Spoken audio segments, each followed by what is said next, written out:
Hello, and welcome to Let's Talk, a new series of candid conversations covering the issues facing freelance professionals today.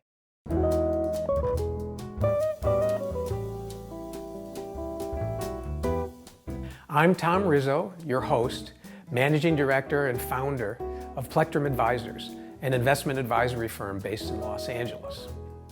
On each episode of Let's Talk, I'll be speaking with some of the most plugged-in experts to help you and me make sense of today's changing environment and to help you be smarter about how to approach work and life. So let's get started. Today's guest on Let's Talk is Mitch Glickman. Mitch is well known to the music community in and around Los Angeles.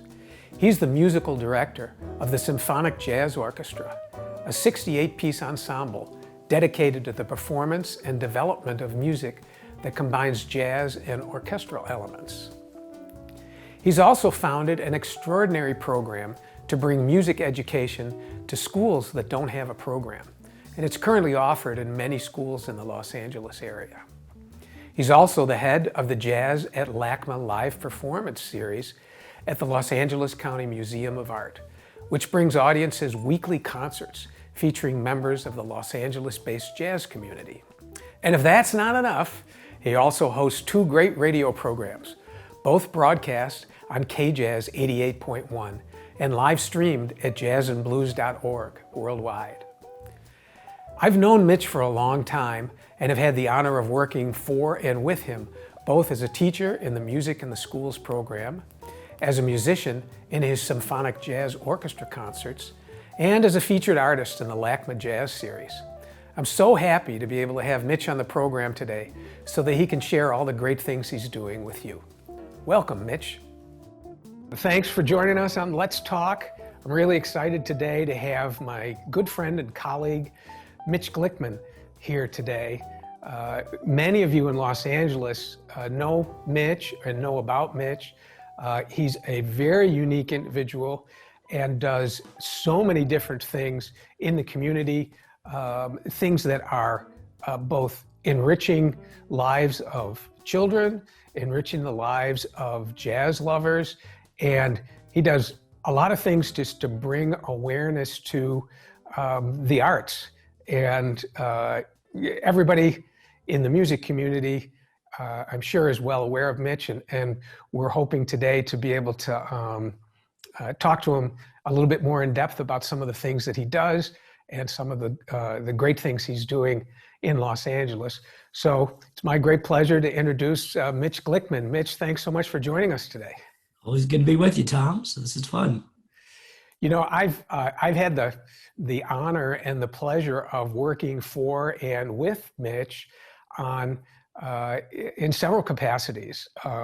One is with his music program in the schools, and I'm going to have Mitch talk a little bit about that program and how it works.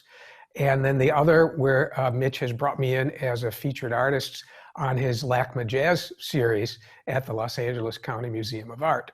So if that wasn't enough, Mitch also has two radio shows that he does. And we're going to talk to Mitch a little bit about that. I like wearing lots of different hats. What can I say? Well, that's good. And you do it so well, Mitch. So let's start. Give me a little bit of overview about these different things that you're doing, and share with the audience a little bit about what they are and how they work. Sure. Well, the baby, our third child, as my wife will tell you, is the Symphonic Jazz Orchestra. So that started in 2001. It's a nonprofit group, and it's what I like to say, it's a little 68-piece jazz band. So basically, take a full symphony orchestra, take a jazz band, fuse them together, and that's what it's all about. So we do concerts, a lot of free concerts in the community. Actually, I think, didn't you do the concert with Tommy Davidson? I did, yeah. So you were part of that as well. But it's really all the best studio players in town. So we do a lot of commissioning, a lot of new music, giving composers the chance to kind of blend these two worlds. So we have a commissioning program. We've had all kinds of different composers premiered. My partner, sadly, who's passed away since, was George Duke for about 10 years. He left us with an amazing piece of music he wrote for us, and Christian McBride, a bass concerto. So if you're not familiar with that, go check it out. It's on Mack Avenue Records. So that was an amazing gift. So that's one of probably our big highlights of our commissions. But we've commissioned all kinds of people, from young up and coming composers to well-established composers. So it's a lot of fun. We have some great guest artists. We've worked with Lee Rittenauer, Dave Grusin, as I mentioned, Christian McBride. George performed with us a lot. So it's really a lot of fun and something very unique in this country. Where do these concerts take place? Like so that when people hear the commission? So our home base is the Carpenter Performing Arts Center, the Richard and Karen Carpenter Performing Arts Center, which is on the campus of Cal State Long Beach, just off the 405 freeway. So actually pretty easy to get to from anywhere in Southern California.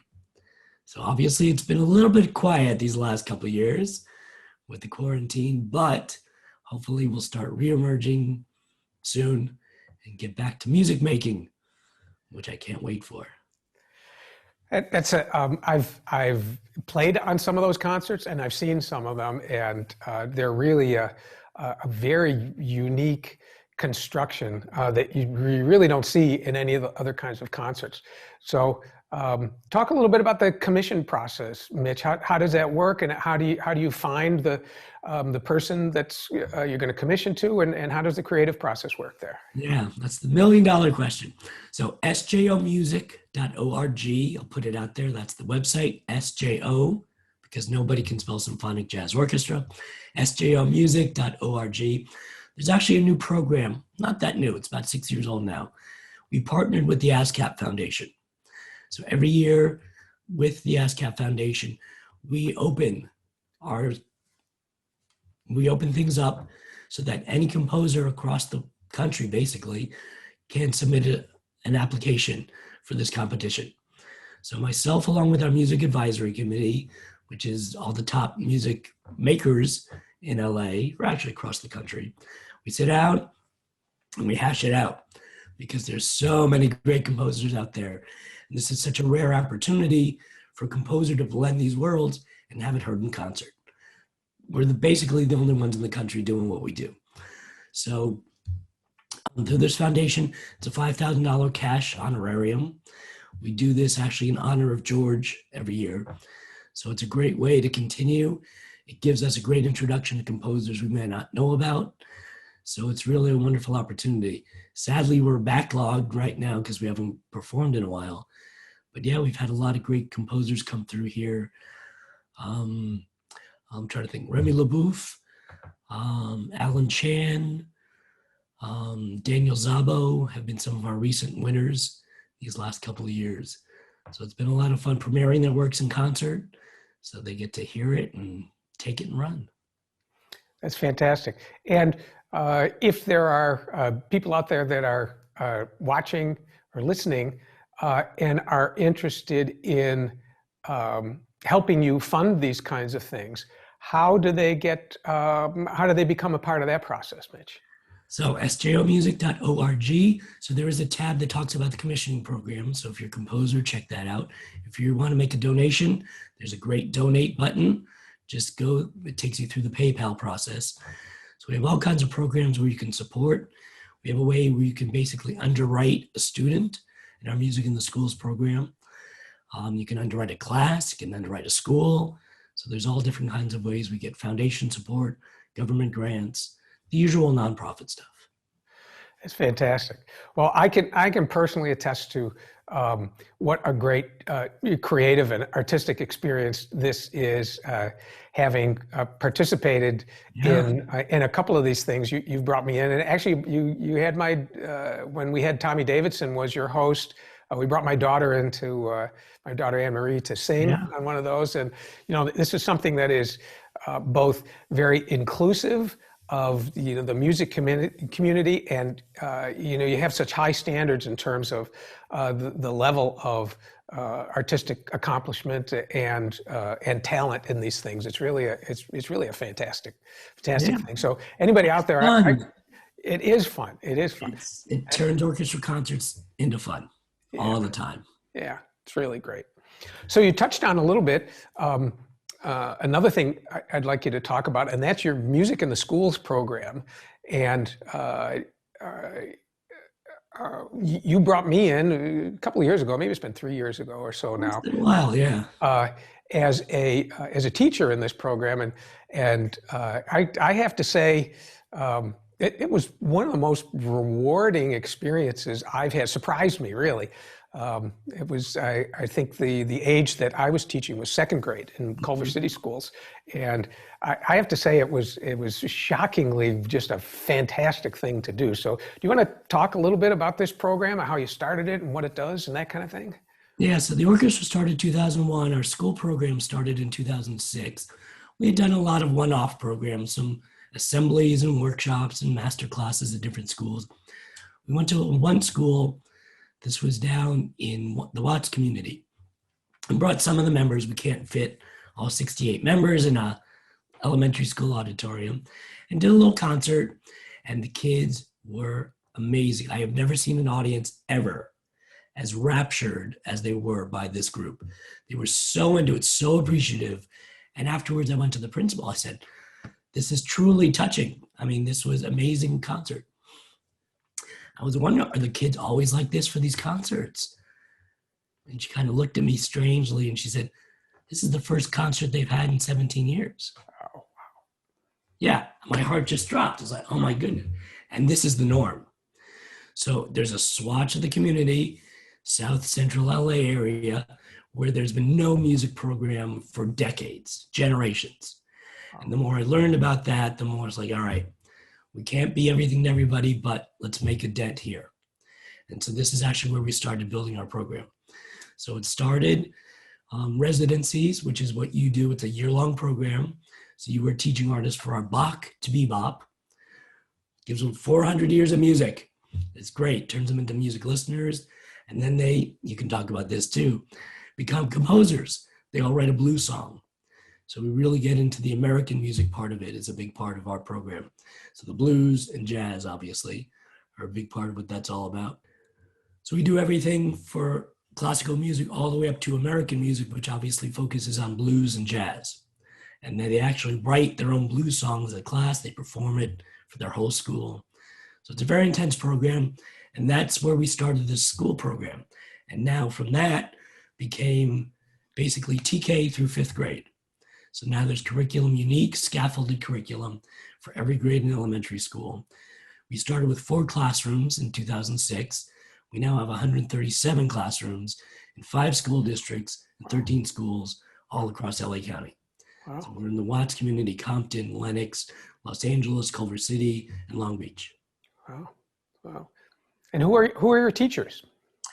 So we have teaching artists, great musicians like yourself. And again, these are young, usually, well, I shouldn't say that. These are wonderful musicians who actually have a great passion for education. Because as I tell them quite often, I actually don't care how good you are as a musician. It's the passion for the teaching that's so important. So some of the communities that we work with are challenging from all different kinds of demographic backgrounds. So it really has that passion to work with these students, to be there for these students week after week. So we have these great, great musicians who do have this background in education. So they work with them.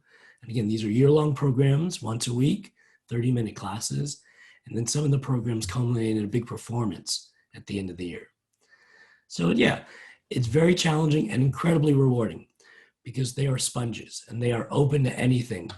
And there is no limitation to what they can do. They can sign language, America the Beautiful, as kindergartners. They can write their own blues songs as second graders. They can understand, all kinds of, intricate social and musical connections in 4th and 5th grade. We have a program called Music of the World and Music of America. So we tie music into the social studies curriculum. So again, there's nothing that they can't do. Don't put any limitations on them, and they will rise to the occasion every time. Yeah, I agree. That was my experience. I could share a little anecdote. I don't know if I even ever told you about this, but so these were second graders that I was working in, and there were, I don't know, somewhere between 30 and 35 of them in the room at a time. And I'd go in usually an hour a week, I guess, and I'd bring a guitar, And one of the very first things we did, we'd do a little warm up by vocalizing, and we'd sing solfege, which is like do, re, mi, fa, sol, la, ti, do. Right? Always. We'd sing it. And so I'd put the guitar on and I'd hit middle C on the guitar and I'd say, everybody sing that note. That was for the first couple of weeks. And then in the third or fourth week, I would ask for a volunteer. I said, who would like to be the person that sings this note that I'm going to give you? And to try to encourage some of them to step up from it. And, everybody'd raise their hand, oh, me.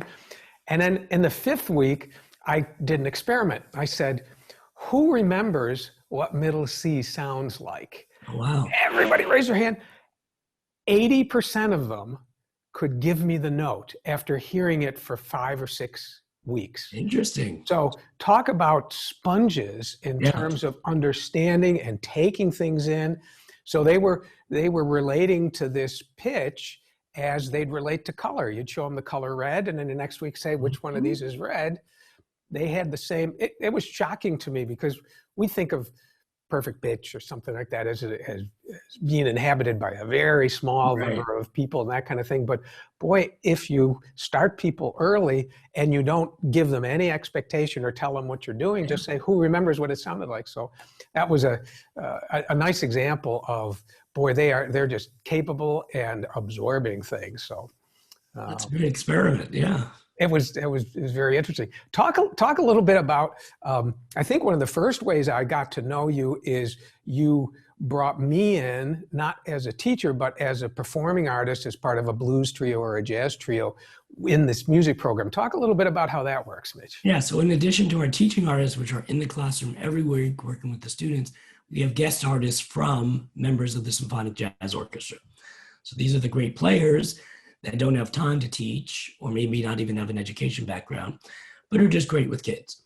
So we bring in a blues trio for unit number 3. We bring in a string quartet for unit number 2, which deals with the classical composers. So we have different live musicians. For the first unit, we introduce members of the orchestra. We bring in a woodwind player, we bring in a brass player, string player, percussion player. So we've had, people like Ralph Penlin come in with his drum set. This is somebody who's played with Frank Sinatra and Sarah Vaughan, and he's right there hanging with the kids. They have no idea.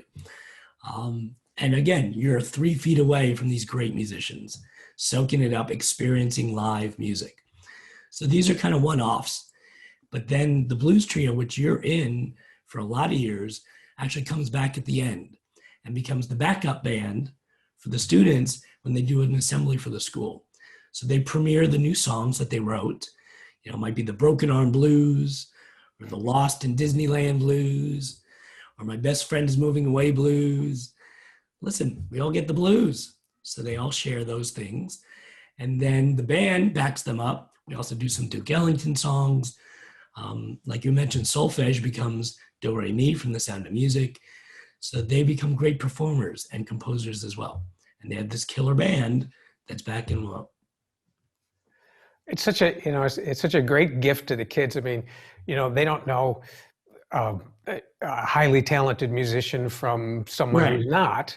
And you're just, without saying anything, you're bringing in people who are really good, and it's going into their bones, without telling them that it's really good. Here's some players, and this just goes in. I can remember myself when I was in 2nd and 3rd grade, and we'd be exposed to musicians. Boy, I still remember what the sounds were. I remember the articulation. Wow. I mean, I didn't know anything about music, obviously, at that age, but I remember the essence of it. And fortunately, they were people who were good, so I got good essence, which is what you bring to the kids. Right? I think it's just it's such a great thing to expose them to without them. I mean, you don't even make that big a deal about it. It's just okay. Here these guys are they're playing, so it's really a wonderful thing. We plant a lot of seeds, and like you had mentioned, for your experience growing up, you have no idea where those seeds are going to grow into. Yeah. So all we can do is go around and give them a little bit of water. I'll leave with my favorite highlight is one of the projects that happens in this Bach to Bebop program is the students all get to improvise on the blues. So they learn about structure. That's how they write their songs. They learn about the 12-bar blues. And we just give them 3 notes. And these 3 notes work in any blues sequence. so they can't make a mistake. Whatever they do is great. And then we feature one or two of them from each class in this final assembly. So the band is there jamming, doing the 12-bar blues, and the kids are just soloing, improvising. And every now and then, when it clicks, it is pure magic. And you see this beam. And again, they can't articulate what they're doing, but they feel this. And they feel everything line up. And it's really a truly magical program. We also work with the students who have learning disabilities as well. We bring them in so they're with their peers at least once a week. And we've actually got to feature some of those students because they may not be academically on level, but musically, they're right there. And we've been able to feature some of them. There was one student we featured and did this amazing solo. He walked back to his class. His feet did not touch the ground. He was floating. I've never seen a smile like that. He just floated back. And these are students that are not seen, kind of marginalized. And now he's brought up and put the spotlight on. And it was really quite magical. Yeah. What a great thing. And I can just personally attest to, just from my experience, just what a great environment you've created here. There's structure to it, but it's mostly about getting the kids to feel this stuff, and without them really even knowing what's going on, and they're gonna no doubt carry this with them, either consciously or unconsciously, for the rest of their lives. So it's a really great thing. So let's talk a little bit about the radio programs that you do, Mitch. And there's more than one. And like you don't have enough else going on. You've got I like to say I'm the most overexposed musician in LA. It's awful. So talk about them. Tell me. Yeah. So there's two programs. So the newest program is a show called Beyond Symphonic Jazz, and it's in partnership with K-Jazz, which is the big America's #1 jazz station. So 88.1 FM in LA, jazzandblues.org. If you're listening anywhere else, just go on the website, they stream it. So I have fans in Denmark, I have fans in Jersey, I have fans in South Africa. It's trippy. But yeah, that signal goes everywhere. So the show is called Beyond Symphonic Jazz. We're about to go into, I think, our 4th season. Can't even remember now. And it's basically putting the spotlight on these great creators who have done a lot of recordings dealing with symphonic jazz. So it could be a string ensemble with a jazz group, it could be a full-on symphony orchestra, but it's people like Chick Corea, who sadly we just lost. I actually got to do a 2-part interview with him because he had such a breadth of symphonic jazz works, 2 concertos, massive works with string quartets, all kinds of stuff, because he loved experimenting in these worlds, which is what we do. George Benson, Ramsey Lewis, Pat Metheny, John Schofield. It's an amazing list. So we keep basically putting the spotlight and featuring their recordings and interviews and get all their stories. So that's on Monday nights, 9 o'clock. We're in reruns right now, but we'll start up again with our new season in the summer. But the cool thing is they're also archived. So if you go to jazzandblues.org, under archived, you'll hear every 2 weeks they get archived. So you can hear the show that you may have missed and the week before, and it keeps rotating. So if you're busy on a Monday night, you can always hear the show. Nice. And again, really unique, one-of-a-kind experiences. The repertoire, I guarantee, is stuff you have never heard before. These are rare gems that deserve a wider audience, and that's what that show is all about. Nice. And my other radio show is Jazz at LACMA, which means I have to put my LACMA hat on. So LACMA is the LA County Museum of Art, which is the largest art museum on the West Coast. And it is undergoing a major transformation right now as we build a new campus, but it has a very robust music program. There's 4 concert series that we do at the museum. There's a classical series called Sundays Live. I don't do that one, but there's 3 other series that I do oversee. So the 3 series that I do produce are Latin Sounds, which is a summer concert series on Saturdays, Art and Music, which is kind of a very special, unique evening concert performances where we bring in people like the Kronos Quartet or Philip Glass, or I even had the Jazz Crusaders there to celebrate the museum's exhibitions. So very unique concerts there. And then the biggest one is something called Jazz at LACMA. These are Friday night concerts. April through November, typically.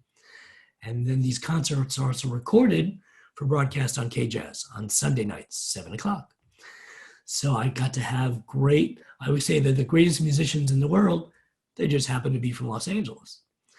So Tom, I know you've brought a couple of different groups, some of your larger groups and some of your smaller groups over the years.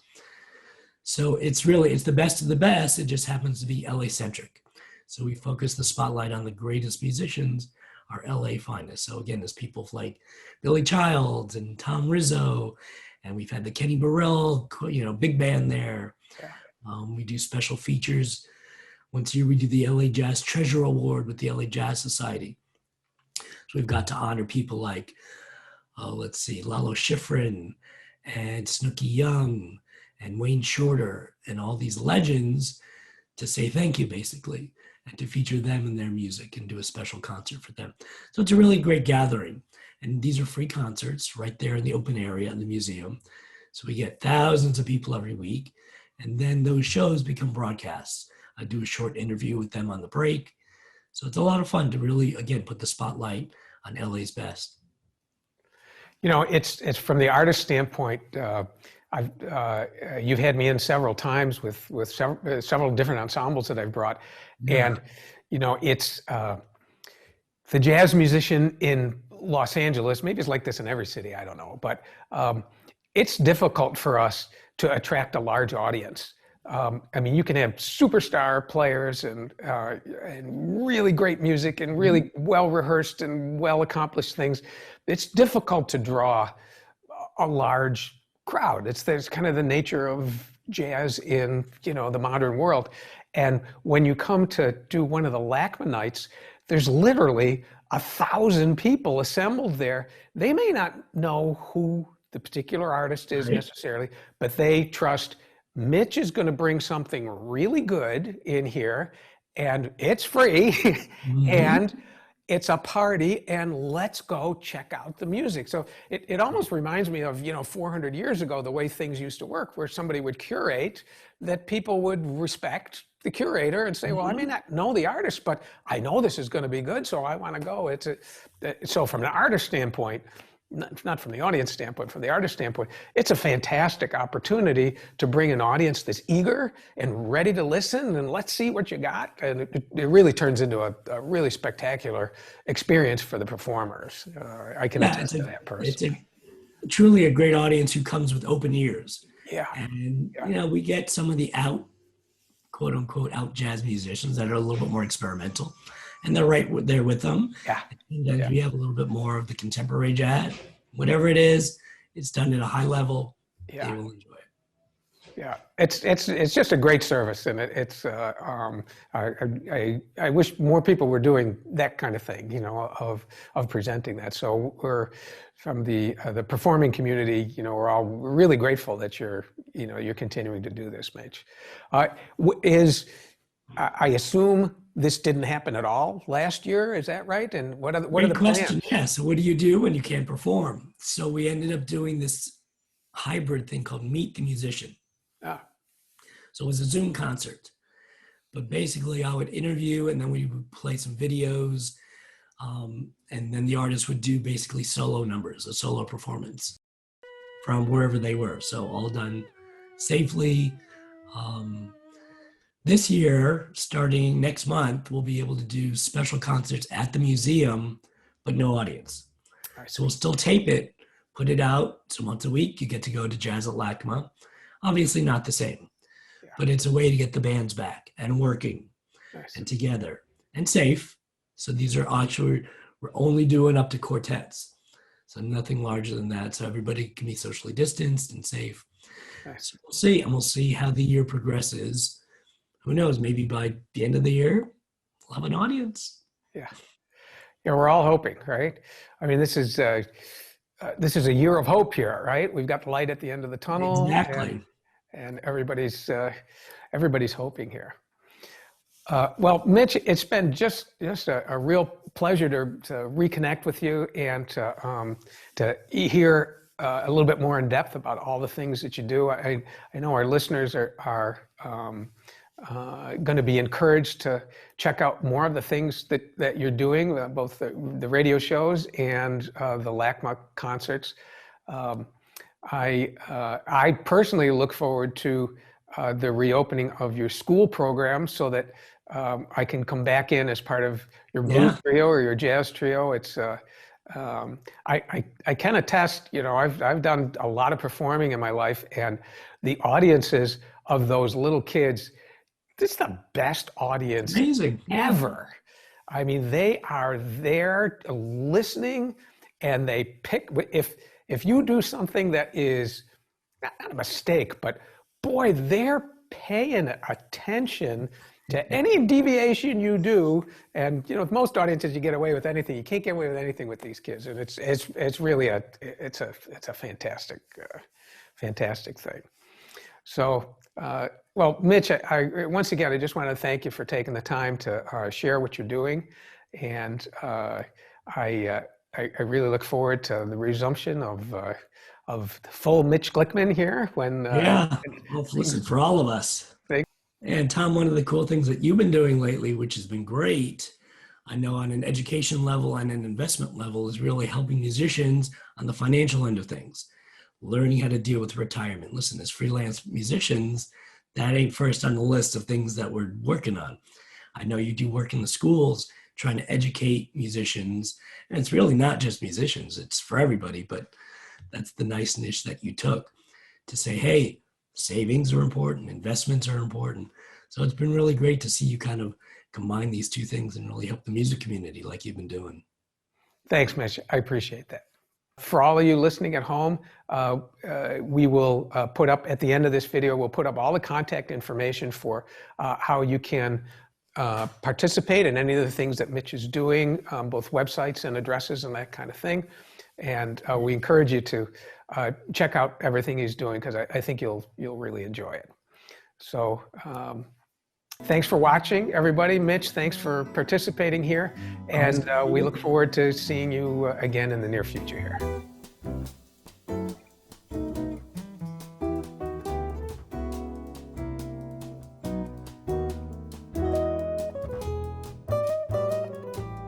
Well, that's it for today's broadcast. Thanks so much for joining us today.